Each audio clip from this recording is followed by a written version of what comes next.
আজি আমাৰ কৰ্মশালাখনিৰ চতুৰ্থটো দিন আছে। আমাৰ প্ৰশিক্ষক ৰীমা বৰা শিকাই আছোঁ, কেনেকৈ শিকায়। আজি ইমান ৰ'দ দিছে, লগতে গৰমো পৰিছে।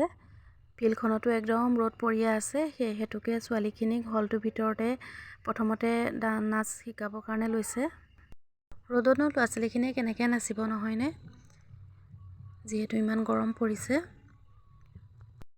ঢোলৰ মাত শুনিলে একদম নাচো নাচোৱে লাগি যায়। সেইকাৰণে ভাবিলোঁ আপোনালোককো অকণ বিহু লগাই দিওঁ। সেই হেতুকে মই ভিডিঅ'টো বনালোঁ। ভিডিঅ'টো সম্পূৰ্ণকৈ চাব, চোৱাৰ পিছতে জনাব কেনেকৈ পালে। লগতে এইটোও জনাবচোন বিহু নাচি কোনে ভাল পায়। ঢোলৰ মাত শুনিলে একদম নাচো নাচো কাৰ লাগে। মোৰ কিন্তু লাগি যায়, ঢোলৰ মাত শুনিলেই নাচো নাচো লাগে।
বাহিৰৰ গছৰ তলত চাহ লৈ পেলাই ঢুলীয়াসকলক শিকাই থকা হৈছে।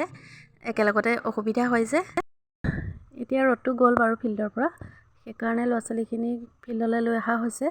ভিতৰত অকণমান অসুবিধাও হয়, জেগাটো ঠেক ঠুক, গতিকে নাচিবলৈ অকণমান দিগদাৰ এটা হয় বাৰু। নাচনি আমাৰ ন।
আজিৰ কাৰণে বিহু কৰ্মশালাখন শেষ হৈছে।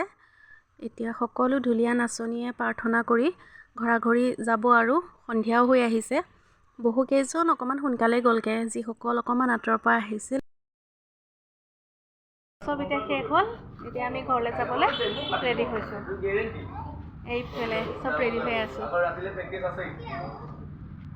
মোৰ নাতিনী নাচনী লগতে নাতিনী।